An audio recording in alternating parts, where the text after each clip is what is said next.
여러분 안녕하십니까? 수요일 뉴스 퍼레이드 류주연입니다. 7월 초지만 최고 기온이 낮에는 40도, 밤에도 30도에 육박하는 극한의 폭염이 이어지고 있습니다. 서울은 117년 만에 7월 초 최고 기온 기록까지 새로 썼는데 오늘도 무더위가 만만치 않을 전망입니다. 서울 청계천에 나가 있는 취재기자 연결해 보도록 하겠습니다. 네, 조윤정 기자, 출근길 날씨 어떻습니까? 네, 이른 시간이지만 서울의 기온은 27도까지 올랐습니다. 후덥지근한 날씨에 여기 이렇게 하천 앞에 나와 있지만 무더위는 쉽게 가시지 않습니다. 오늘도 전국 대부분 지역에 폭염특보가 발효됐습니다. 경기도와 충청도, 대전, 광주 등에 폭염경보가 내려졌고 강원도 일부 지역과 부산, 울산 등에 폭염주의보가 내려졌습니다. 한낮 기온은 서울과 광주가 36도, 대구 32도 등 전국이 26도에서 36도까지 오를 전망입니다. 어제처럼 곳곳에 비 소식도 있습니다. 제주도는 오전부터, 인천과 경기 서해안은 늦은 오후부터, 경북 남부 동해안은 밤에 소나기가 내릴 수 있습니다. 예상 강수량은 수도권에 5에서 30mm, 경상권에 5에서 10mm, 제주도에 5에서 40mm가량입니다. 어제 서울이 117년 만에 7월 초 최고 기온 기록을 썼는데 당분간 무더위와 열대야가 예보돼 있습니다. 일부 지역은 밤 기온이 30도를 웃도는 초열대야가 찾아올 가능성도 있습니다. 이번 무더위는 티베트 고기압과 북태평양 고기압이 겹친 데다 동풍이 태백산맥을 넘으면서 뜨거워진 상태로 내륙을 덮친 데 따른 것입니다. 때이른 찜통더위는 당분간 이어질 전망인 만큼 온열 질환에 걸리기 쉬우니 자주 물을 마시고 장시간 야외 활동을 자제하셔야겠습니다. 청계천에서 TV조선 조윤정입니다. 기록적인 폭염에 온열 질환자는 급증하고 있습니다. 더운 동남아에서 온 근로자들조차 한국이 더 덥다며 버티지 못하고 잇따라 쓰러질 정도인데 실제 요즘은 동남아보다 우리나라 기온이 더 높습니다. 김동영 기자입니다. 아파트 건설 현장 장비가 모두 멈춰섰습니다. 철문은 굳게 닫혀 있습니다. 이 공사장에서 일하던 베트남 국적의 20대 남성이 쓰러져 숨지면서 노동당국이 조사를 위해 공사를 중지시킨 겁니다. 당시 남성의 체온은 40도가 넘었습니다. 잠깐 화장실 다녀오겠다고 건물 내로 화장실 쪽으로 갔는데 지하 1층에서 앉아서 격액이대체 사망한 채로 발견된 겁니다. 구미의 낮 최고 기온은 38.3도까지 올랐습니다. 동료 외국인 근로자는 폭염에 혀를 내두릅니다. 대구랑 여기 원래 보다도 너무 더워요. 지난 3일 경북 영주에선 필리핀 국적의 30대 계절 근로자가 예초기 작업을 하다 현기증으로 쓰러져 병원에 입원했습니다. 작업은 오후 5시쯤 했지만 당시에도 30도가 훌쩍 넘었습니다. 동남아에서 온 근로자들조차 요즘 한국이 더 덥다고 말합니다. 태국가 바람 있어요. 한국가 바람 없어. 실제 베트남 호치민과 태국 방콕이 33도, 필리핀 마닐라는 30도에 불과했습니다. 기록적인 폭염이 이어지면서 온열 질환자는 하루 새 100명 넘게 늘었습니다. 고용노동부는 체감온도가 33도 이상일 때 2시간 이내 20분 이상 휴식을 의무화하는 방안을 다시 추진할 예정입니다. TV조선 김동현입니다. 네, 7월 초순이지만 벌써부터 낮 시간대는 숨이 턱턱 막힐 정도의 찜통더위 시작됐습니다. 박선민 기상캐스터와 함께 이번 폭염의 원인과 전망 자세히 짚어보도록 하겠습니다. 안녕하세요. 안녕하세요. 네, 어제 이제 역대급의 더위가 찾아왔습니다. 서울 117년 만에 그리고 올해 들어서 최고 기온을 기록을 했어요. 네, 서울은 어제 최고 기온이 37.8도까지 오르면서 사람의 체온을 넘어서는 숨막히는 폭염을 기록했습니다. 7월 상순에 이렇게 기온이 크게 오른 건 117년 만에 최고치인데요. 서울에서 조만간 사상 처음으로 낮 최고 40도 돌파는 물론 이 밤 최저 기온이 30도를 넘는 초열대야가 발생할 수 있다는 전망도 나오고 있습니다. 경기 의왕과 파주, 광명은 이미 40도를 넘어섰고요. 부산과 광주, 인천 등 곳곳에서는 올해 최고 기온을 기록했습니다. 네. 그러니까 주풍, 바람이 원인이라고 하는데 갑자기 왜 이렇게 더워진 건가요? 네, 지난주까지만 해도 이 남서풍이 불면서 강원 영동과 영남 지역 중심으로 기온이 올랐다면 이번 주는 한반도 주변의 고기압의 중심이 북쪽으로 이동하면서 이 북쪽에 위치한 고기압의 가장자리에서 불어오는 동풍의 영향을 받는 건데요. 바람이 산맥을 넘으면서 뜨거워지는 팬 현상까지 겹치면서 동풍이 백두대간을 불어 내려가면서 서쪽 지역의 열기가 더욱 뜨거워진 겁니다. 반면에 동풍이 직접 닿는 동해안은 기온이 30도 아래로 비교적 더위가 덜한 모습입니다. 네, 알겠습니다. 그런데 우리나라만 더운 게 아니라 유럽 등 다른 나라도 폭염 피해가 계속 속출하고 있어요. 네, 맞습니다. 우리나라뿐만 아니라 전 세계 곳곳에서도 기온이 40도를 오르내리는 때이른 폭염이 찾아왔습니다. 프랑스 파리에선 이틀간 100여 건이 넘는 정전이 발생한 일이 있었고요. 그리스 아테네 인근에서는 지난달 26일에 발생한 산불이 아직 잡히지 않아서 비상사태가 선포된 상황입니다. 전문가들은 이번 폭염이 열돔 현상 때문이라고 말하는데요. 이 열돔 현상은 강한 고기압이 뚜껑처럼 대기를 덮어서 뜨거운 공기를 가두면서 폭염을 유발하는 현상입니다. 이 대기에 특별한 변화가 없는 이상 상당 기간 동안 고온이 지속되기 때문에 피해도 더욱 커지고 있습니다. 유럽은 올여름 폭염으로 경제 성장률마저 예상치보다 0.5%포인트 내려갈 거란 전망이 나오고 있습니다. 네, 이렇게 폭염이 지속되는 가운데 어제 퇴근길 무렵에는 기습 소나기가 쏟아졌습니다. 그래서 곳곳이 침수 피해도 있었는데 폭염과 폭우가 하루에 다 일어난 거예요. 네, 어제 오후부터 밤 사이에는 마치 태풍이 온 듯한 비바람이 몰아쳤습니다. 서울을 비롯한 일부 지역에서 부분적으로 호우특보도 내려졌는데요. 서울 영등포구 여의도는 시간당 74mm, 양천구는 시간당 무려 81mm가량 물폭탄이 떨어졌고요. 교통과 하천이 통제되기도 했습니다. 이는 낮 동안 기온이 크게 오르면서 이 지면의 뜨거운 공기가 상승해 불안한 대기로 소나기가 내린 건데요. 당분간 폭염 속에서 이렇게 부분적인 소나기가 내릴 가능성이 있겠습니다. 네, 이상 기온, 이상 날씨 때문에 정말 대비를 철저히 해야겠다라는 생각이 드는데 이번 폭염 언제까지 이어지는 건가요? 네, 지난해 서울의 전역에 폭염 경보는 7월 25일 발령이 됐는데요. 올해는 이보다 8일가량 빠른 7일, 그저께 저녁에 폭염 경보가 발령됐습니다. 거의 20일 일찍 절정의 무더위가 찾아온 셈인데요. 한반도는 통상 장마가 끝난 뒤 7월 말에서 8월 초 나타나는 폭염과 예. 열대야로 무더위가 절정을 이뤘는데요. 이런 패턴이 올해는 한 달 정도 빠르게 시작이 됐습니다. 이대로라면 폭염을 예년보다 한 달 정도 더 겪게 되는 가능성이 거론되고 있습니다. 당장 이번 찜통더위는 주말까지 이어질 걸로 보입니다. 네, 극한의 폭염 속에 온열 환자도 많이 발생하고 있다고 합니다. 각별한 주의 필요하고 대비가 필요해 보입니다. 지금까지 박선민 캐스터였습니다. 오늘 말씀 고맙습니다.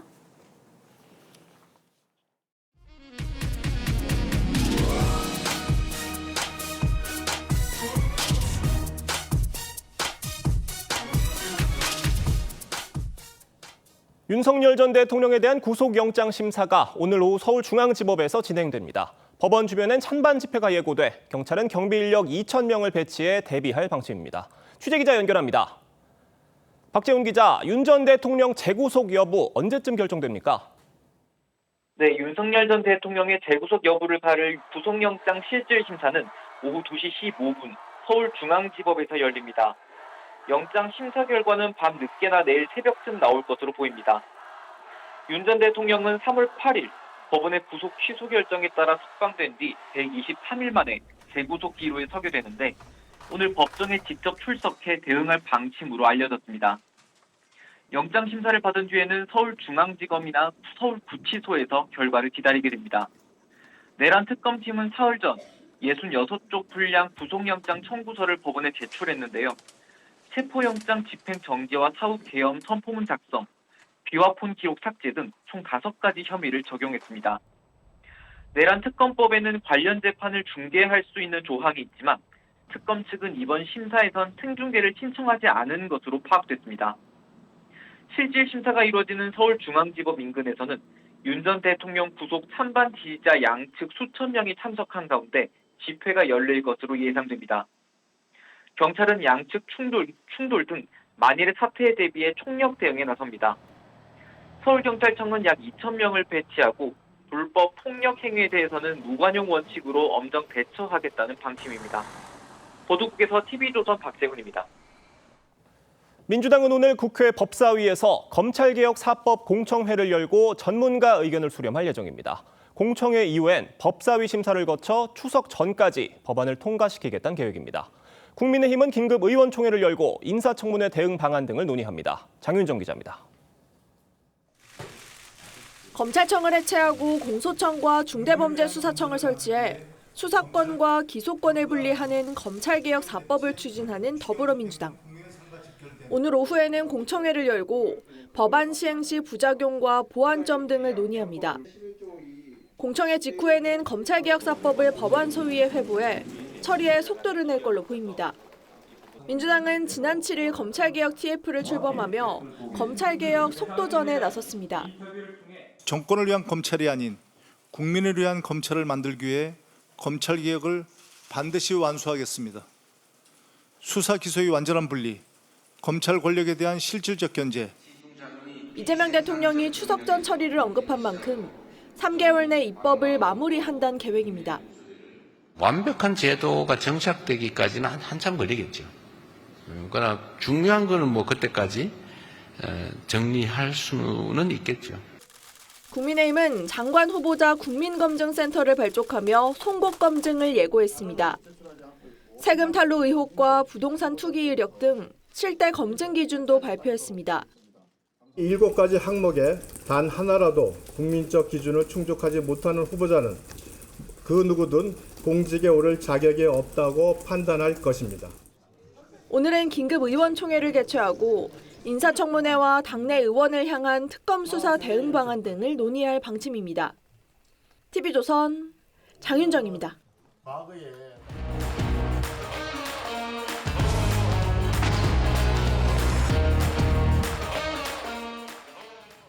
정치권 소식 짚어보는 아침의 맞수 시간입니다. 김진욱 더불어민주당 전 대변인, 윤기찬 국민의힘 법률위 부위원장 나오셨습니다. 안녕하세요.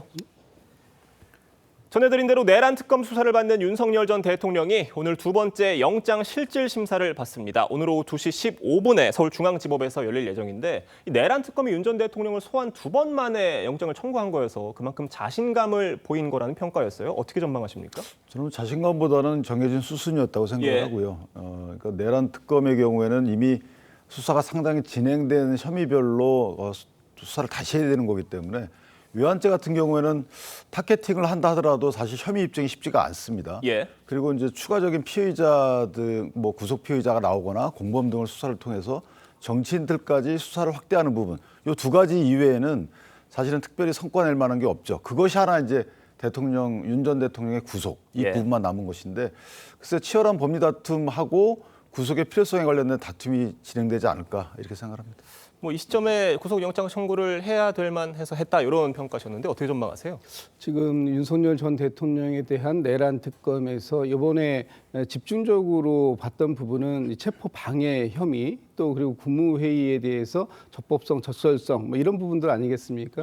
그런 부분들에 대한 어떤 참고인들 진술이나 이런 부분들이 상당히 의미가 있는 진술이 나왔기 때문에 이제 구속 기소를 이제 한 것이다. 구속영장을 이제 청구한 거라고 보는데 이제 이 외에도 지금 사실은 수사의 필요성이 더 있는 부분들이 있죠. 특히 외환죄 같은 경우에는 아직도 수사할 내용이 많이 남아있다. 그렇기 때문에 그럼에도 불구하고 지금 윤석열 전 대통령이 자유로운 신분으로 활동하면서 뭔가 증거를 인멸할 수 있는 또 이 관련자들하고 입을 맞출 수 있는 여러 가지 사안들이 있기 때문에 구속영장의 청구 필요성은 뭐 필요했다라고 보이고 저는 뭐 오늘 그 발부가 될 거라고 봅니다. 왜냐하면은 구속영장의 발부 개념 그 요건을 보면 어떻게 보면은 뭐 도주의 그 우려라든가 증거 인멸의 우려뿐만 아니라 지금 이 상황에 대한 범죄의 중대성이 상당히 크다. 이런 측면에서 이번에 발부가 반드시 돼야 된다라고 보고 지난번에 사실 구속 취소의 사유도 법원이 뭐 날로 계산하던 것을 시간으로 계산해서 그 부분에 대한 부분 때문에 구속을 취소시키긴 했습니다만 그때도 바로 검찰에서는 즉시 항고를 통해서 한번 그 부분에 대해서 법원의 다른 판단을 구했어야 되는 부분이 있었기 때문에 아마 이번에 구속영장 발부는 뭐 무난하게 나오지 않을까라고 전망해 봅니다. 그러니까 증거인멸 우려뿐 아니라 사안의 중대성이 매우 크기 때문에 영장이 발부될 가능성이 크다 이렇게 보고 계신 건데 지금 이 구속 여부를 가를 쟁점으로 김성훈 전 대통령 경호처 차장과 강의구 전 대통령실 부속실장의 진술이 달라졌다는 점이 지금 꼽히고 있습니다.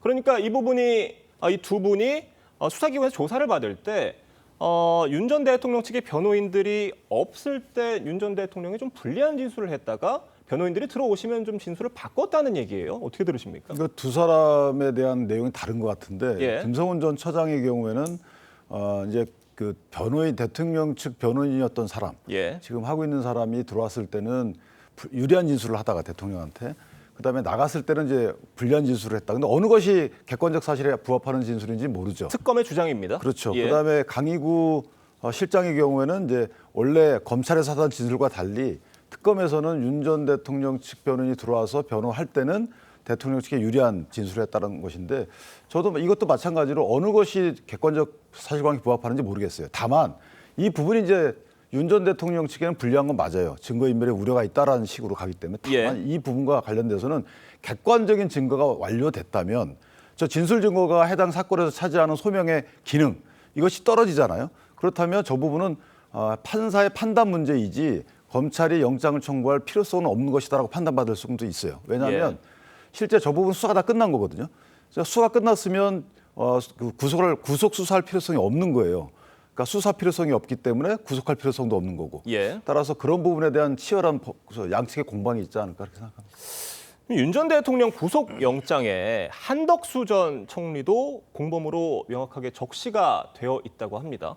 한 전 총리에 대해서도 영장이 발부될 가능성도 있다고 보십니까? 영장 청구를 못 할 거예요. 예. 저는 개인적으로 한 전 총리에 대해서 피의자 신문 조서는 받았기 때문에 실제로 피의자 입건 이후에 기소 여부를 결정하는 것은 모르겠습니다만은 저희가 수사 기록을 정확히 모르기 때문에 다만 구속을 할 필요성 내지 그럴 만한 사안으로 보이지는 않거든요.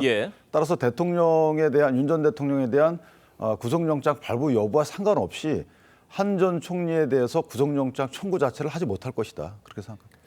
그러니까 이 사후 선포문 서명 관련한 혐의였습니다. 구속 시도가 좀 있을 수 있다고 보세요? 저는 있을 수 있다고 봅니다. 특히 지금 그 당시에 이 문건을 만들었다고 하는 강의구 부속실장 또 이 폐기를 지시했다고 하는 윤석열 전 대통령 이 관계들 사이에서 계속해서 이 그 말을 맞추고 증거를 인멸을 시도할 수 있는 가능성이 조금이라도 있다면 특검 입장에서는 구속영장을 청구하는 것도 적극적으로 검토해야 된다 이렇게 생각하고 있습니다. 이런 가운데 민주당은 박찬대 의원 주도로 내란 특별법을 발의를 했습니다. 이 내란범에 대한 사면 복권을 제한하고 내란범 배출 정당의 국고보조금을 차단하는 내용이에요. 지금 당권 도전에 나선 박찬대 의원입니다. 윤석열 전 대통령을 겨냥한 발의로 보이는데 어떻게 보고 계세요? 국민의힘을 겨냥한 발의죠. 예. 또는 실질적인 본인의 목적은 이제 본인의 강성 지지층의 표를 흡수하기 위한 당대표 전략인데 개인적으로 보면 이 정당을 보호하는 것은 헌법적 차원입니다. 그 헌법적 차원에서 정당을 보호하는데 입법으로 그런 헌법 차원의 정당 제도를 무시하는 또는 형해화시키는 저런 입법을 시도한다. 저는 그 국회의원 자체가 저런 생각을 한다는 것 자체가 좀 와닿지 않는 거고 만약에 그렇다면 정당 해산 제도를 통해서 정당을 해산시키고 해산된 정당의 경우에는 국고보조금을 환수한다라든가 이런 식의 보완 입법이 된다는 것은 이해를 하겠어요.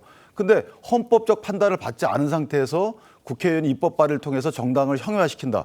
있을 수 없는 얘기죠. 이게 반헌법적 범죄라 물론 당연히 저는 통과될 거라고 보지 않지만 저런 본인의 당권 획득이라는 개인적 어떤 목표를 위해서 헌법적으로 보호되는 정당 제도를 형해화시킨다. 저는 정당 대표의 자격이 없다고 봅니다.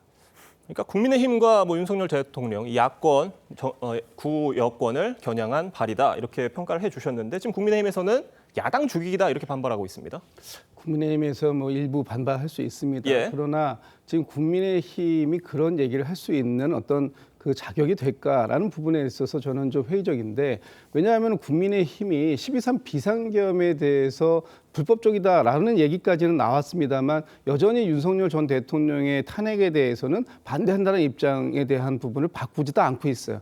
그러니까 지난 12.3 비상계엄 이후로 국민의힘이 보여준 모습은 그 비상계엄 옹호하는 모습 같은 거, 또 윤석열 전 대통령 탄핵에 대해서도 반대하는 거, 지금도 그런 모습을 계속적으로 유지하는 거, 어떠한 상황에서도 국민들에게 진정한 반성과 사과, 그리고 뭐 속죄하는 의미, 이런 모습들을 전혀 보여주지 않고 있으면서 마치 지금 그런 모습들 때문에 사실은 이 박찬대 전 그 원내대표 같은 경우에도 이런 법안을 발의하는 겁니다. 이것은 어떻게 보면은 국민의힘이 자초한 측면이 더 크다라는 것이고, 여전히 이런 모습을 보이고 있는 국민의힘에 대해서 많은 국민들이 비판하고 집탄하고 있는 거 아닙니까? 그러다 보니까 국민의힘의 지지율이 민주당 지지율의 절반 정도 수준밖에 안 되는 낮은 수준을 유지하고 있는데, 국민의힘이 하루속히 먼저 스스로 이런 부분들을 환골탈태하겠다라는 의지를 확실하게 보여줬을 때 아마 국민 여론도 함께 움직일 것이다, 이런 생각을 해봅니다. 근데 이제 저게 문제가 뭐냐면 예. 탄핵 그 심판 직전에 대통령 탄핵으로 인한 혼란이나 아니면 어떤 전략적인 선택, 정당으로서 그럴 수밖에 없잖아요. 예. 그런 전략적인 선택에 대해서 그 당시에 또 여러 국민들이 어떤 분들은 탄핵 반대에 찬성하거나 탄핵 찬성에 반대하거나 각자 입장이 있는 거예요. 그리고 그 국민들이 낸 세금의 경우에는 세금이 아닙니까? 그 국민들이 낸 세금을 갖고 정당에 주는 보조금은 그럼 잘못된 거예요. 그러면 탄핵 만약에 찬성하는 반대하는 국민들이 낸 세금은 탄핵 찬성을 하는 민주당의 국고보조로 갈 수가 없는 건가요? 이거 앞뒤가 안 맞는 말이고요. 그 당시에 국민의힘이 선택했던 탄핵 반대 당론에 대해서는 전략적인 선택이에요. 옳고 그름을 떠나서. 그럼 그 당시에 그 전략적 선택에 대해서는 저희가 그 정치적인 책임을 지는 거죠. 그런데 이걸 법적 책임으로까지 만들어가지고 보조금을 환수하고 그다음에 뭐 여러 가지 출마도 못하게 하고 이런 식의 입법적 시도를 한다는 것 자체가 이건 민주주의나 헌법에 안 맞는 거죠. 알겠습니다.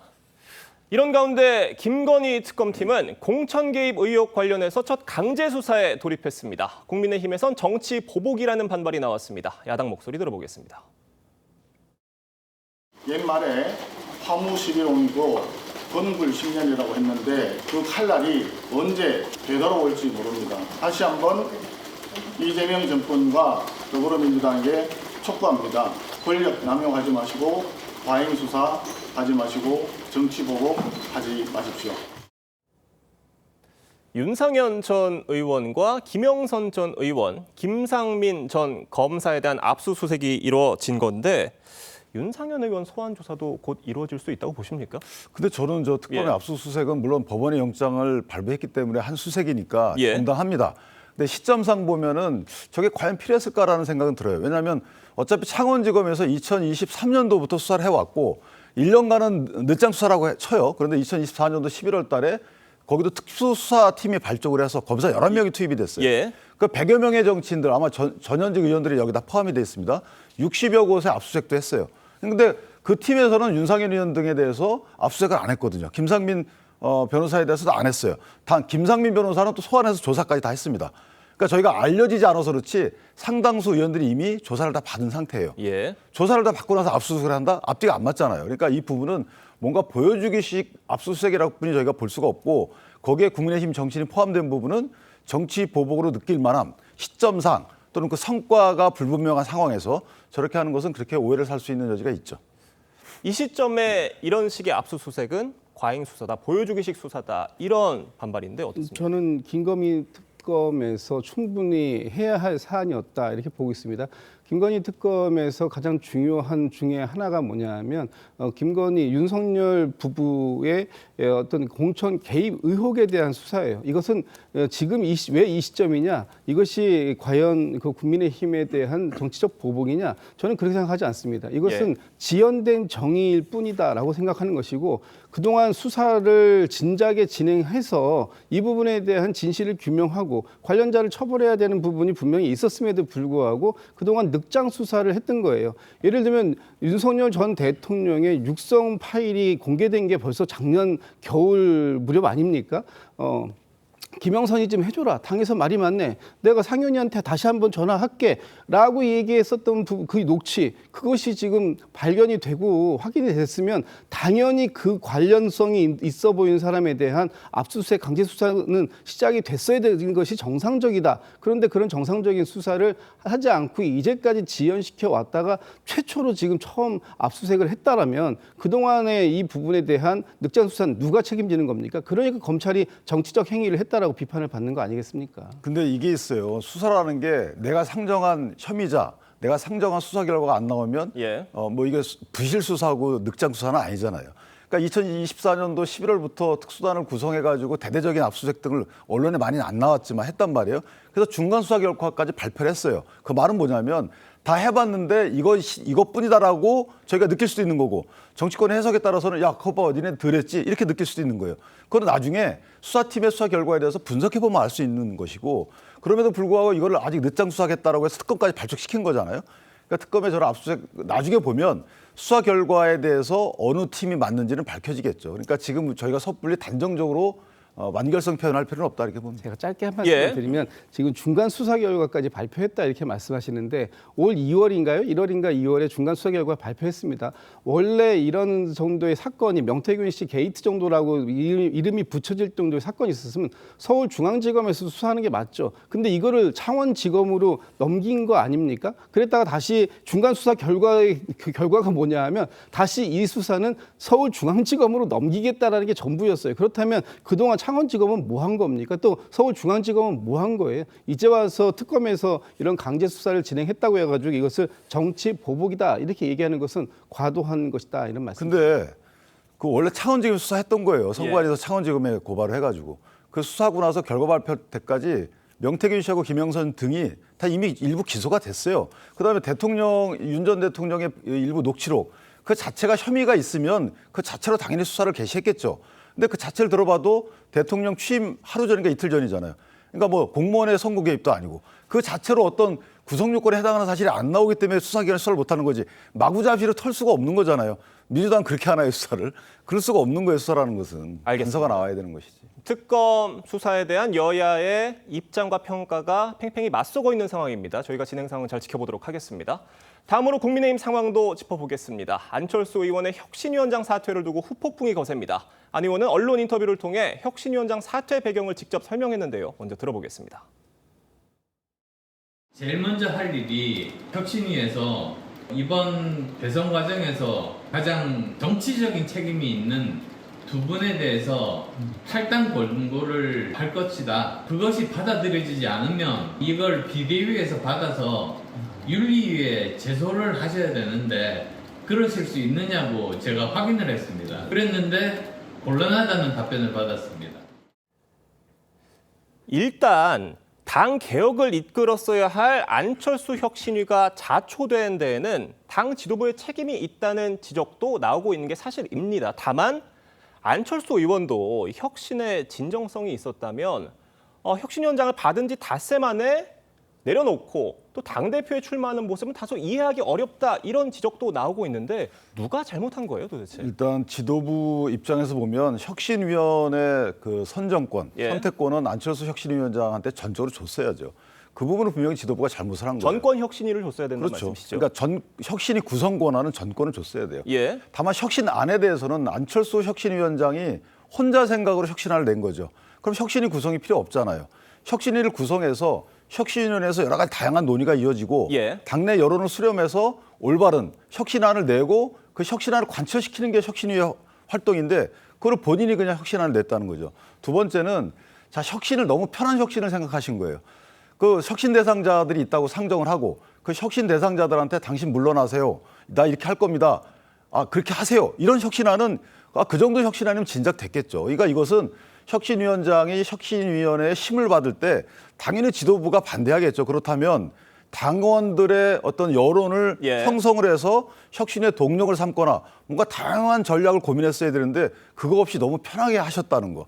그래서 저는 두 분 다 잘못이 있는데 어쨌든 안철수 혁신위원장이 좀 성급했다 이런 생각은 듭니다. 그러니까 통상 혁신위가 발족을 하면 전국 각지의 여러 상징적인 지역들도 많이 다니면서 정치부 기자들이 참 따라다니기 바쁜 그런 상황들이 좀 연출이 되는데 그렇게 여러 가지 활동들을 공개적으로 하면서 혁신안을 관철시킬 여론을 만들어가는 게 혁신위의 어떤 통상적인 역할이었습니다. 다만 안철수 의원이 그런 모습도 좀 보이기 전에 그런 활동도 해보기 전에 당의 2명 나가라 요구를 해놓고 받지 않으니까 나간 점은 좀 부적절하다 이런 지적이셨어요? 저는 애초에 안철수 의원께서 혁신위원장을 받았을 때 좀 이해하기 어렵다라고 생각했습니다. 왜냐하면 지금 혁신위원장이 만들어 놓은 어떤 혁신안이라는 것이 차기 지도부에서 그대로 받아들여진다라는 어떤 보장이 없는 상태였기 때문에 차라리 본인이 직접 저 당권에 도전해서 본인이 혁신안을 제시하고 그것에 대해서 당원들에게 평가받겠다라고 하고 그 나중에 당대표가 되었을 때 본인이 그런 부분들을 충분하게 밀고 나갈 수 있는 힘을, 동력을 이 전당대회를 통해서 확보하려고 하는 노력을 했어야 되는 것이 더 바람직했다. 애초에 순서가 잘못됐다고 보이고요.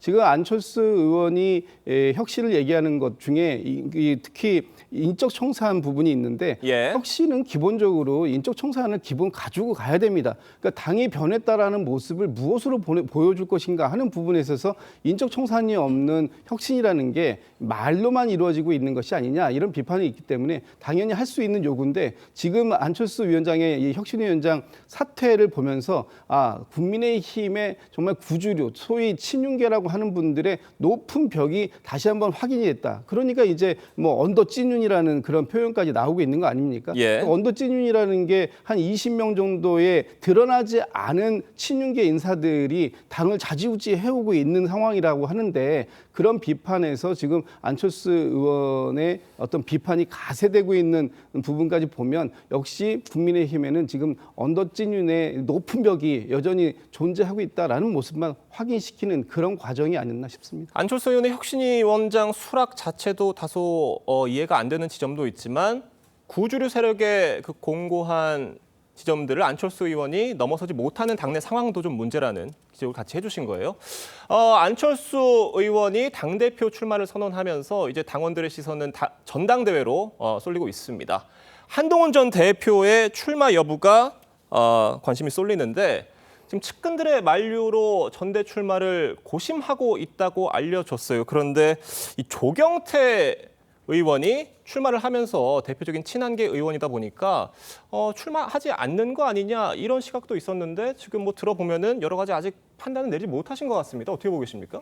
한동훈 전 대표가 아마 아직까지 판단을 못했을 가능성이 있는데 저는 개인적으로 안철수 의원께서 출마 선언을 하면서 한동훈 전 대표는 안 나올 가능성이 더 커졌다고 생각을 해요. 거꾸로. 왜냐하면 일단 출마 명분이 많이 사라졌고요.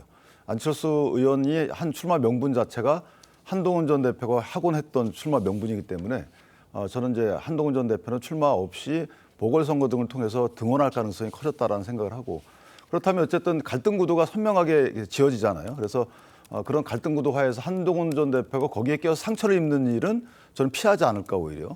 그렇게 되면 이제 과거에 있었던 그 당대표 운영 시절 비대위원장으로서의 어떤 총선의 패배 이런 것들 전부 다 끌고 나와서 전당대회 장에서 다시 한번 그걸 평가를 받을 이런 상황이기 때문에 저는 그런 점들을 감안하면 위험한 선택을 하지 않지 않을까 이렇게 생각을 합니다. 한 전 대표가. 알겠습니다. 저희가 이 소식도 좀 짧게 짚어보겠습니다. 감사원이 이진숙 방통위원장의 발언이 공무원의 정치적 중립 의무를 위반했다고 판단해서 주의 처분을 내렸습니다. 지금 이 시점에 감사원의 이런 결과 발표 어떻게 보고 계세요? 일단 뭐 독립기관의 독자적인 발표라고 일단 저희가 인정을 해줘야죠. 그래서 이진숙 방통위원장이 일부 매체에 나가서 여러 가지 특정 정당에 대한 평가를 하는 부분은 부적절하긴 맞아요. 그런데 전방위적으로 이제 과방위에서의 어떤 행태, 그다음에 이 대통령이 이진숙 방통위원장을 꼭 집어서 한 듯한 저런 발언 등 이런 것들 종합하면 이제 그만하라는 소리가 들리는 거죠. 그래서 저는 개인적으로 저런 부분들이 모두 압박으로 느껴질 것이고 그렇다면 이진숙 방통위원장 입장에서 보면 방통위원회 업무와 관련된 선명한 개혁 과제를 국민께 선보이고 난 이렇게 하겠다. 독립기구이기 때문에 더군다나 합의제 기구잖아요. 그래서 이렇게 하겠다라고 뭐 선제적으로 방통위원회 역할에 대해서 분명한 노선 제시를 하는 것이 어떨까 개인적으로 그렇게 생각합니다. 민주당에서는 어떻게 보고 계십니까? 이진숙 방통위원장이 좀 직을 8월까지 유지할 수 있을 것으로 보세요? 이진숙 방통위원장은 이 결적 사유가 너무 많습니다. 어제 감사원의 감사 결과에서는 뭐 주의 조치가 내려졌습니다만 저 정도를 가지고 공무원의 중립성을 상당히 심대하게 침해한 상황 속에서 주의 정도로 마무리될 부분은 아닌 것 같고요. 본인이 책임을 져야 할 부분이 있고 지금 그 방통위가 이진숙 위원장 혼자만 남아있는 상황인데 이진숙 위원장이 방통위에서 지금 할 수 있는 역할이 과연 무엇이 있는가. 그동안 이진숙 위원장이 방통위에서 보여왔던 전행 이런 부분들에 대한 반성과 책임도 지금 지지 않고 있는 상황 속에서 과연 방통위가 정상적인 기능을 할 수 있을지 매우 회의적이다라는 말씀 좀 드리고 싶습니다. 짧게 한 말씀만 드리면 이것은 사실 이 대통령께서도 직무를 방기하시는 거예요.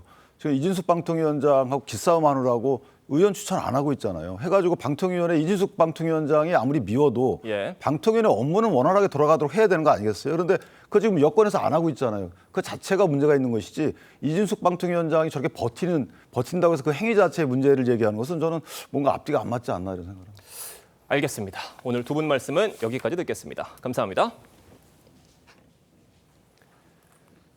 근육 성장에 도움이 된다며 전국 헬스장 등에 스테로이드제를 불법 유통한 일당이 적발됐습니다. 일당은 시가보다 20배 비싸게 팔았는데 17만 개가 넘게 팔렸습니다. 하동원 기자입니다. 식품의약품안전처 소속 특사경들이 의약품 도매상 창고를 압수수색합니다. 금고안에는 5만 원건이 다발로 쌓여 있습니다. 배소해가지고 압수할 건데 같이 좀 살게요. 특사경들은 의약품 판매상 집도 압수수색합니다. 상자 안에는 진통제나 염증 치료제가 가득 들어 있습니다.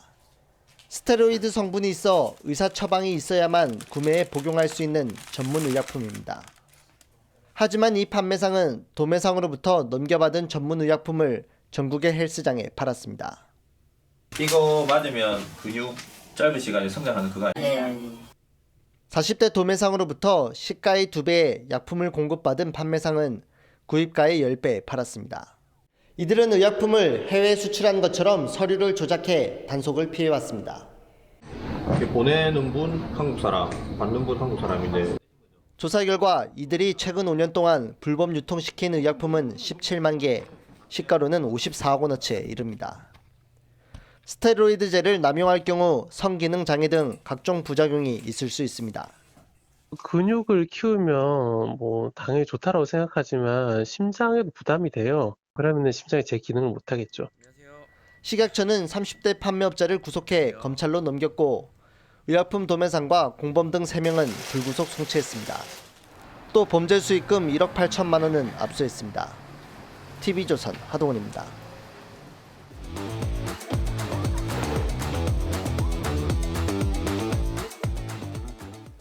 화제가 된 사건 사고 소식 짚어보는 아침의 이슈 시간입니다. 네, 강전의 변호사 설주한 변호사와 함께 자세한 이야기 나눠보도록 하겠습니다. 안녕하세요. 안녕하세요. 배우 이시영 씨가 이혼한 전 남편의 동의 없이 둘째 아이를 임신한 사실이 밝혀져서 논란이 되고 있습니다. 어떻게 이런 일이 가능했던 겁니까? 그러니까요. 그 이시영 씨가 2017년에 한 사업가와 결혼을 해서 올해 초에 이제 이혼을 한 것으로 알려지고 있습니다. 둘 사이에는 혼인 중에 아들을 한 명 얻은 바가 있는데요. 그 이후에 이시영 씨의 말로는 냉동 배아를 하나 만들어 두었다라고 합니다. 둘째를 좀 생각을 했었던 것으로 보이는데 어쨌든 이혼을 하는 요 시기쯤에 냉동 배아는 5년 정도까지 보관을 할 수가 있어요. 그래서 5년이 다 되었기 때문에 이것을 폐기할 것이냐 혹은 이식받을 것이냐 결정을 해야 되는 시기가 왔고 여기에 대해서 본인이 스스로 결정을 해서 이식받는 것으로 하였다. 그리고 여기에 대한 책임은 오롯이 본인이 지겠다라고 SNS를 통해서 밝힌 바가 있습니다. 네, 일단은 이번 일의 가장 큰 쟁점은 상대방, 그러니까 남편의 이혼한 남편의 동의 없이 배아 이식이 가능한 점인지 이 부분이거든요. 법적으로는 어떤가요? 그러니까 생명윤리법에서 이 부분을 규율을 하고 있는데요. 난자라든지 정자를 각각 채취를 할 때는 당사자 또는 배우자의 동의가 있어야 됩니다. 그런데 이 사례와 같이 배아 이식을 하는 경우에는 어떤 동의를 받는 절차가 없어요. 법적으로 정해진 게 없는 법에 그 내용이 빠져 있습니다. 그러니까 어찌 보면 법의 어떤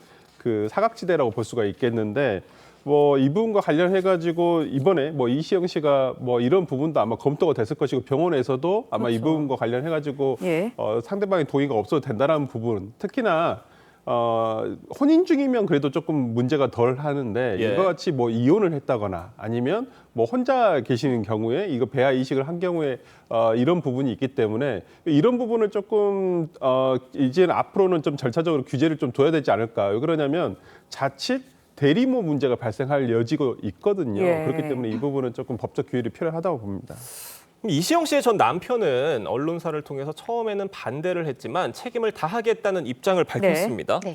그런데 앞으로 태어날 아이의 친권이나 법적 지위 등이 문제가 될 가능성도 있어 보여요. 그렇죠. 우리 민법상으로는 혼인이 해소됐을 때, 그러니까 네. 이혼을 했을 때 이후로 300일 안에 아이가 태어나면은 전혼, 그러니까 전 남편의 아이로 추정을 받는 그 규정이 있는데요. 예. 지금 이시영 씨 같은 경우에는 3월 정도에 이혼을 했다라고 하고 지금이 7월인데 뭐 언제 이게 임신이 되었는지는 정확히 알 수는 없습니다만 만약에 300일 안에, 그러니까 이혼한 뒤로 300일 안에 아이가 태어나지 않았을 때는 아이가 법적으로는 지금 친부, 그러니까 전 남편도 내 아이가 맞다. 그리고 내가 여기에 대해서 책임을 하겠다라고 합니다만 법적으로 이게 정리가 되는 건 아니거든요. 그러면은 그때는 전 남편 측에서 인지라는 민법상 인지라는 절차를 거치게 됩니다. 그렇게 되었을 때는 아이가 상속권이라든지 뭐 이런 것들이 다 그대로 생기게 되는데 만약에 전 남편 측에서 임의로 인지를 하지 않는 경우에는 지금 이시영 씨 측에서 인지청구 소송이라든지 이런 것들을 하게 될 가능성도 있습니다. 네, 앞서서도 뭐 짚어주셨지만 미흡한 법적인 부분에 대한 보완책도 좀 필요해 보이는데 사회적 인식에 대한 변화도 좀 필요해 보입니다. 지금까지 우리 대한민국에서는 약간 미혼 출산, 예. 어떤 이런 1인 가정에 대한 그 1인 부모 가정에 대한 좀 삐딱한 시선도 있었고요. 약간 법적 지원도 그렇게 충분치 않았던 건 사실입니다. 저는 인구 감소라든지 예. 사회적인 문제가 됐었을 때 오히려 프랑스라든지 이런 사례를 보게 되면 오히려 비혼 출산의 경우에도 국가적으로 다 지원을 해주거든요.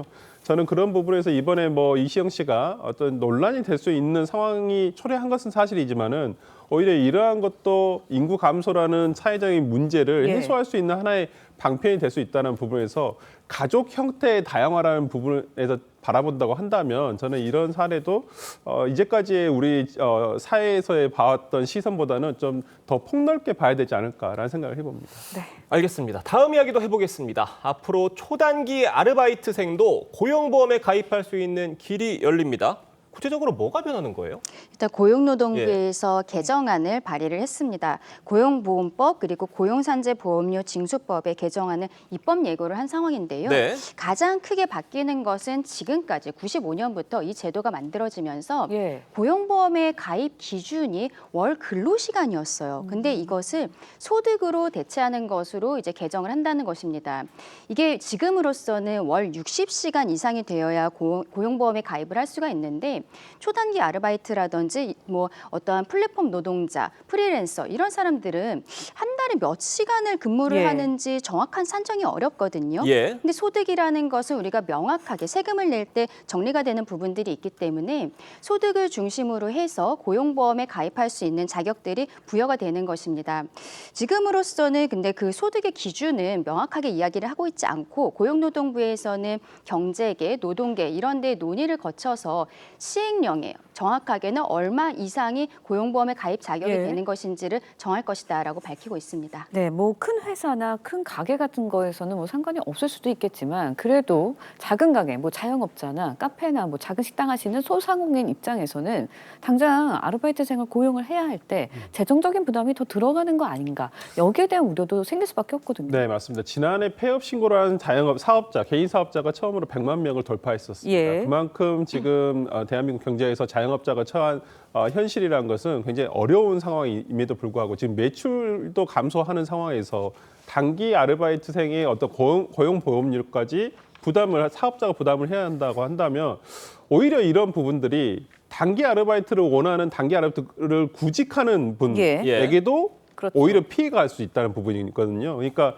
이러한 방안이 개인 사업을 하시는 분과 어떠한 단기 아르바이트를 원하시는 분 양쪽에 모두 다 피해가 되는 상황이 초래되지 않을까라는 조금 걱정은 있습니다. 알겠습니다. 저희가 이 소식도 좀 짧게 짚어보겠습니다. 일본의 생활용품점 돈키호테가 국내 편의점과 손잡고 연 팝업 스토어가 첫날 대박을 쳤다고 합니다. 이 돈키호테, 저도 일본 가면 들르는 곳인데 네. 일본의 대표적인 종합 잡화점이잖아요. 이거 네. 어떻게 보세요? 지금 GS25가 일본 종합잡화점 그 돈키호테를 한국으로 들여오면서 예. 다음 달 1일까지 팝업 스토어를 하게 되었습니다. 그런데 국민들의 관심이 굉장히 뜨거워요. 오전 8시부터 한 200명 정도가 줄을 서고 그리고 10시 반에 문을 열었는데 11시쯤에는 한 1,200명 정도가 줄을 설 정도로 굉장히 뜨거운 부분들이 있거든요.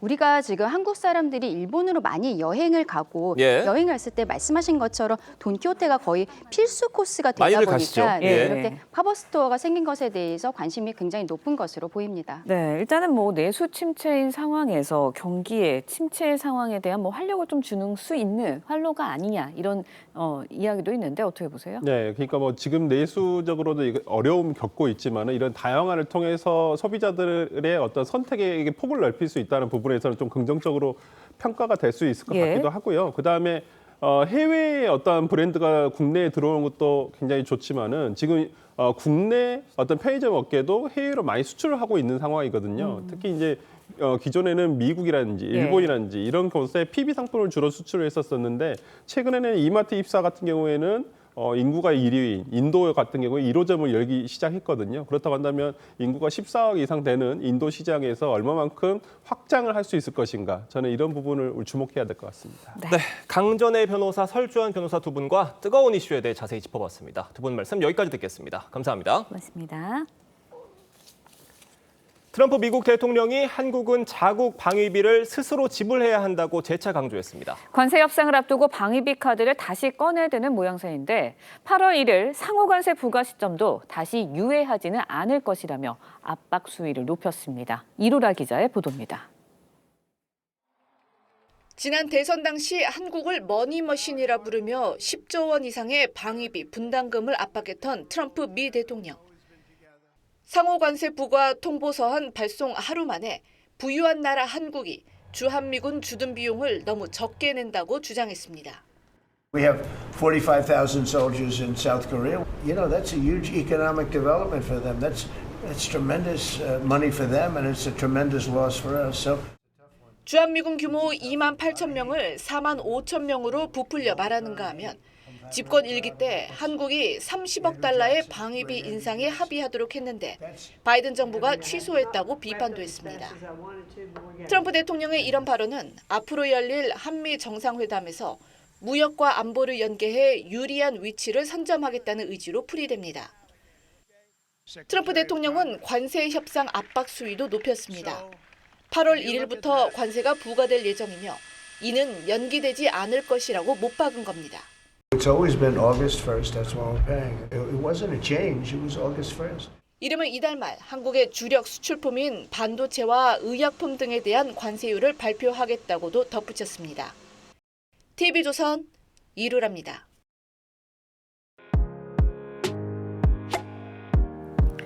렌즈에 담긴 그 순간 그 의미를 짚어보는 시간이죠. 사진 기자가 선택한 아침의 한 장입니다. 오늘은 조선일보 사진부 오종찬 기자와 함께합니다. 안녕하세요. 오늘 아침에 볼 사진 어떤 건가요?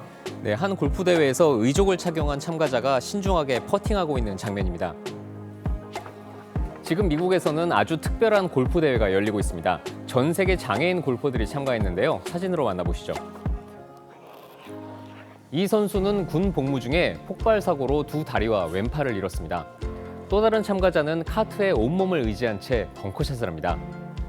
두 다리 모두 의족을 한 골퍼는 카메라를 발견하고는 활짝 웃었는데요. 참가자 중에는 IT 지진 피해자, 이라크전 참전 용사 등 다양한 사연을 가진 골퍼들도 많았습니다. 네, 필드 위에서 활짝 웃는 모습을 보니 마음이 따뜻해지는 것 같은데요. 이 특별한 골프 대회 어떻게 시작이 된 건가요? 네, 이 대회 이름은 US 어댑티드 오픈으로 미국 골프협회가 지난 2022년에 만든 장애인 골프 대회입니다. 전 세계 장애인 골퍼들이 참여해서 장애인 골프 대회 중 최고 권위를 자랑하는데요. 장애인 스포츠계의 흐름에 맞춰 상황에 맞게 적응한다는 뜻의 어댑티브를 대회 이름에 넣었습니다. 양 다리에 의족을 착용한 골퍼는 없어진 두 다리는 내 삶을 가로막지 못한다고 말했습니다. 사진을 보니 선수들이 다른 장애인들에게 큰 영감을 줄 수 있을 것 같습니다. 지금까지 아침 한 장이었습니다. 어제 경기도 광명과 파주 등 일부 지역은 40도를 넘어섰습니다. 서울도 한낮에 37.8도로 7월 상순 이례적인 폭염을 기록했는데요. 오늘도 서쪽 지역은 어제만큼 덥습니다. 한낮에 광명은 37도까지 오르겠고요.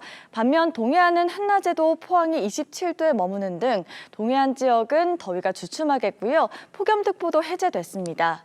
불안한 대기로 인해 소나기가 자주 내립니다. 오늘도 제주에는 최대 60mm, 인천과 경기 서해안, 경북 동해안은 최대 30mm의 소나기와 함께 돌풍과 벼락이 동반되겠습니다. 전국의 맑은 하늘과 함께 낮 동안 볕이 매우 강하겠습니다. 한편 강원 산지는 동풍의 영향으로 짙은 안개가 끼겠습니다. 자세한 낮 기온 보겠습니다. 서울과 대전, 광주가 36도 보이겠고요. 대구 32도, 부산 31도까지 오르겠습니다. 당분간 가마솥 더위는 이어질 전망입니다. 오늘의 날씨 박선민입니다. 이상으로 수요일 뉴스 퍼레이드 마칩니다. 네, 저희는 내일 아침 7시 30분에 다시 찾아뵙겠습니다. 시청해주신 여러분 고맙습니다.